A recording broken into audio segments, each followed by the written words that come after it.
to Prince Shorthand House, exercise number 12, October Progressive Monthly.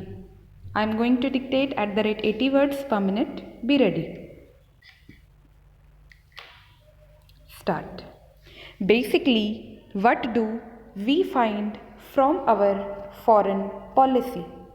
What is the ideal we pursue?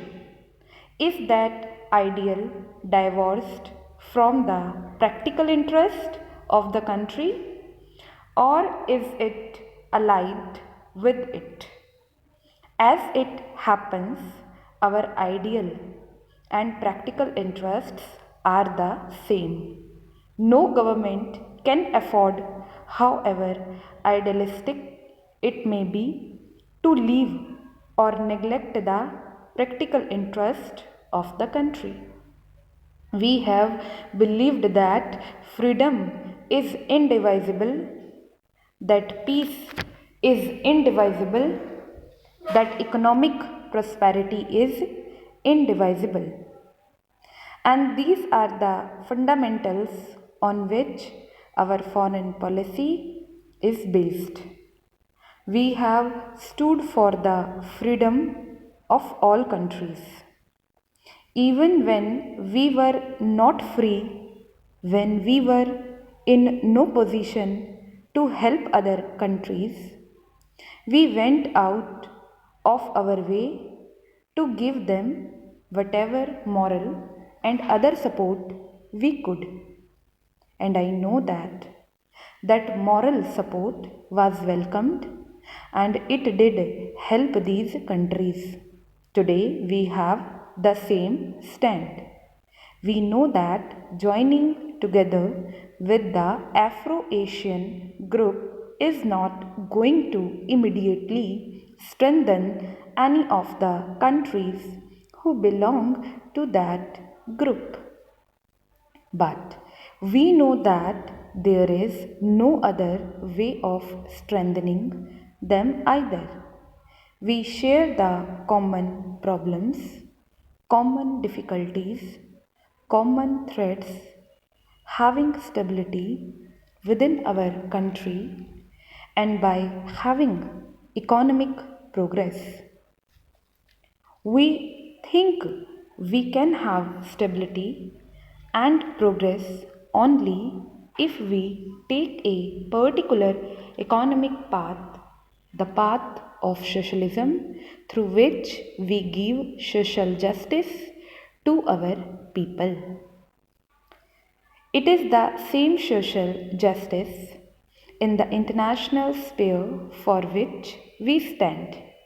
We believe that while there is poor nations and rich nations, there is bound to be tension. There is not only tension between the poor and the rich, but there is tension among the rich because of their desire to control or to influence the developing nations. This is how in the past most wars took place, and this is the reason for much of the tension today. Yet you find that in spite of this tension, again and again, countries try to follow the path which we have advocated, namely the path of conciliation and of trying to solve problems by means of negotiation rather than by war. In my Independence Day speech, I spoke about two recent events. No two countries could have fought more bitterly than the Soviet Union and Germany. Now, foreign policy has to be based on one's historical and geographical background. That is, we see the world from where we are. Other countries see the world from where they are. So, we cannot possibly see it from exactly the same angle. We have certain countries for our neighbors. So, it is important what relationship we have with our neighboring countries.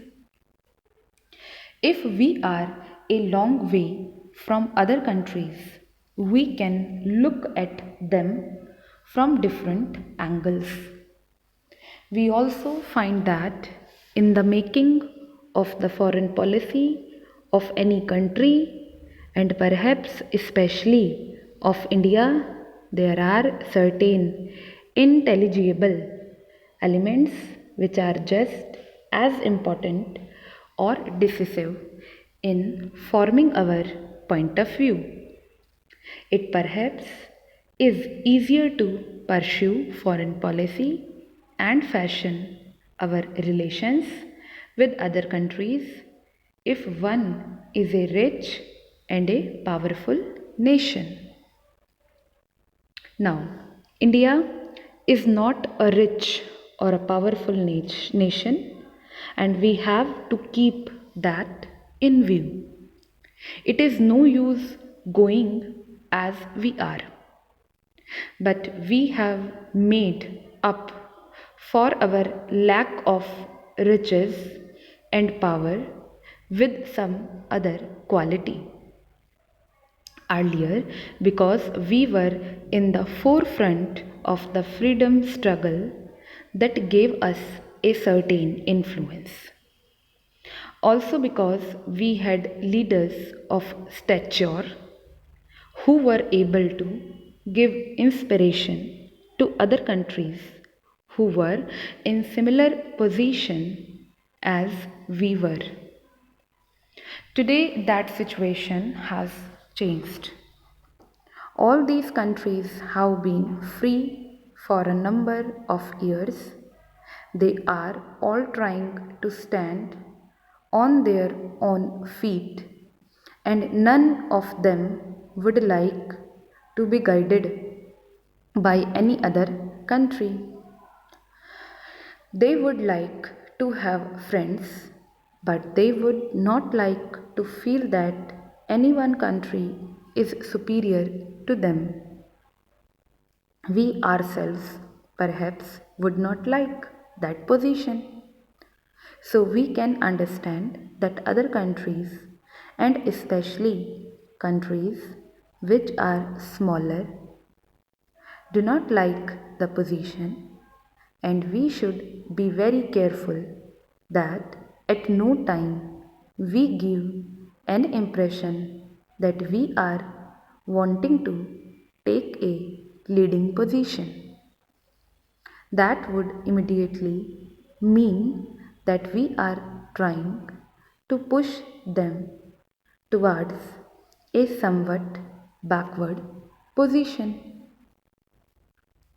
So, when we find ourselves in the situation which were in, that is, in an extremely difficult economic and political situation where you do not have power, then either you have to stand firm on your convictions and try to strengthen yourself, or you strengthen yourself through alliances.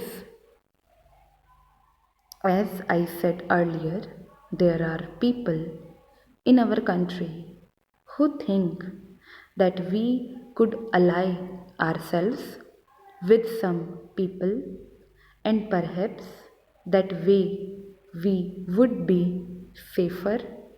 And I think the feeling of security which one would get could be rather deceiving.